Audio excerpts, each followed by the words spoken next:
सब, welcome back to YouTube channel that is Pharma Brothers, जहां पर हम लेकर आते हैं कोई भी फार्मेसी रिलेटेड न्यू अपडेट। और जैसा कि आप सब जानते हैं कि AIMCRE 2025 बिल्कुल सर पर है। 25 को उसका डेट आउट हो गया है। फर्स्ट शिफ्ट में हमारा एग्जाम होने वाला है।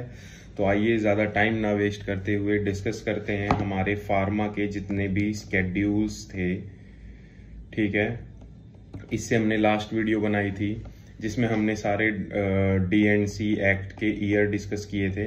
ठीक है, तो सबसे पहले अगर हम बात करें स्केड्यूल ए की, तो स्केड्यूल ए में हमारी क्या आ जाता है, जितनी भी contain specimen of the prescribed forms for making application for issue renewal of licence. तो इसका हम अगर ट्रिक देखें तो application, schedule A represents application. ठीक है, स्केड्यूल बी में अगर हम बात करें तो जो उस एप्लीकेशन की इशुएंस एप्लीकेशन, रिन्यूअल एप्लीकेशन की जो फीस होगी वो कहाँ पे मेंशन होगी हमारी, वो होगी हमारी स्केड्यूल बी में। ठीक है, बयाना, एप्लीकेशन के बाद अगर हम बयाना देते हैं तो बी से हम बयाना, ऐसे करके हम कुछ कुछ ट्रिक्स भी डिस्कस करते रहेंगे जिससे हमें थोड़ा याद रहे। ठीक है, rate of fees to be paid to central drug lab और state drug lab for analysis, या पायरोजन टेस्ट के लिए हम जो फीस देते हैं, है ना, BT बैक्टीरियल एंडोटॉक्सिन टेस्ट के लिए हम जो फीस देते हैं। ठीक है, नेक्स्ट है स्केड्यूल सी। स्केड्यूल सी में list of biological and immunological product whose import, sale and distributions are governed by special provisions. ठीक है, तो स्केड्यूल सी में हमारा जितने भी बायोलॉजिक्स होंगे उनके स्पेशल प्रोविजंस के बारे में बात हो रही है। ठीक है, और अगर हम इसी में देखें ढंग से तो C1 में है हमारा biological product whose import, sales and distribution is governed by special provisions, ये हमारा C1 होगा। ठीक है, जिसमें सिर्फ बायोलॉजिकल प्रोडक्ट्स की बात हो रही है, और सी में हमारी हो रही है बायोलॉजिकल एंड इम्यूनोलॉजिकल प्रोडक्ट्स। ठीक है, इसके बाद अगर हम बात करें तो स्केड्यूल डी। स्केड्यूल डी में हमारा है list of drug that are exempted from complying with certain provisions that are applicable for import of drugs and condition for such exemptions. इसमें हम कैसे हैं, डॉन को पकड़ना मुश्किल होता है ना, एग्जेम्प्टेड होता है। ठीक है, तो डी। इसके बाद ई की हम बात करें, लिस्ट ऑफ पॉइजनस सब्सटेंस। ई हमने किसी PYQ सीरीज में डिस्कस किया है। ठीक है, स्नेक के एंड में आता है E stands for poisonous substances to be used in Unani, Siddha and Ayurveda. ठीक है, इसके बाद अगर हम एफ की बात करें, special provisions for running of blood banks, that will come under F schedule. F1 के अंडर आएगा special provision for veterinary, F2 के under standard for surgical dressing.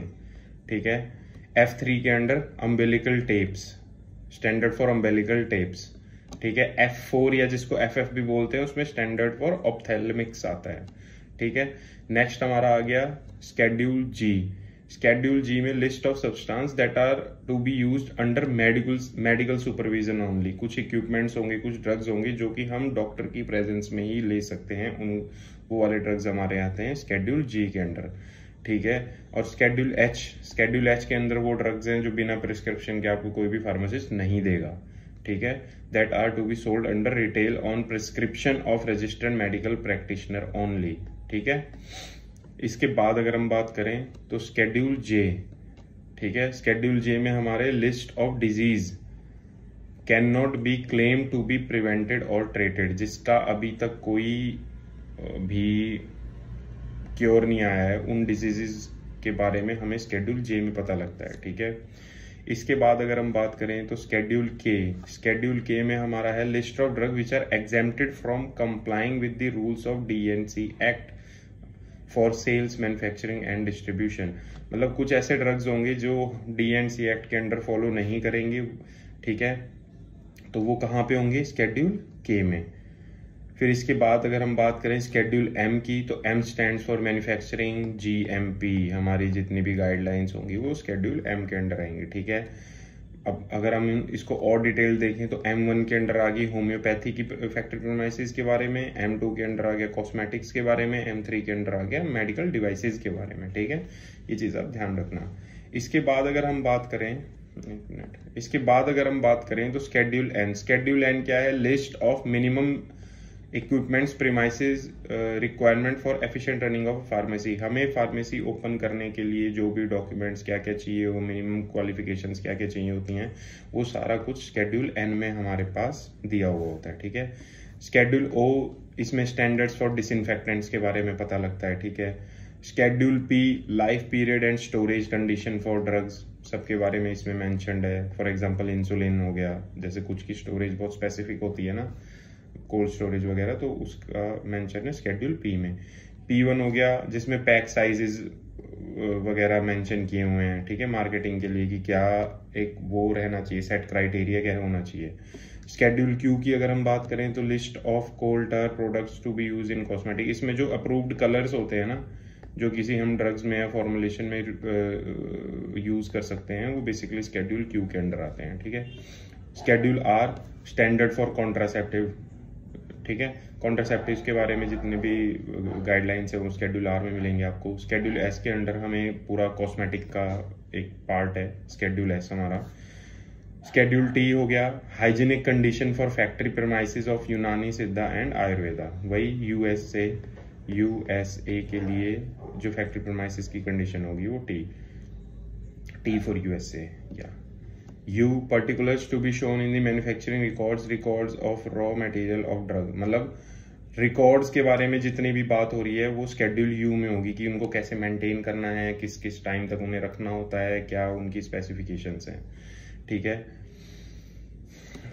U1 की अगर हम बात करें तो manufacturing records of cosmetic raw material of a drug, मतलब कॉस्मेटिक के लिए बेसिकली जो मैन्युफैक्चरिंग रिकॉर्ड्स होंगे वो U1 के अंडर आएंगे। ठीक है। शेड्यूल वी की अगर हम बात करें तो standard for patent and proprietary medicine, the max and minimum quantities of vitamin that are permitted to be added in such formulation of oral use. एक तो पेटेंट के बारे में पता लग जाता है हमें। ठीक है। पेटेंट और प्रोप्राइटरी मेडिसिन के बारे में।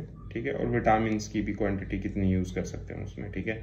शेड्यूल डब्ल्यू जो था वो हटा दिया गया था 2000 में। ठीक है। जिसमें हमारे जेनरिक जितने भी ड्रग्स होते थे उनके नाम होते थे बेसिकली।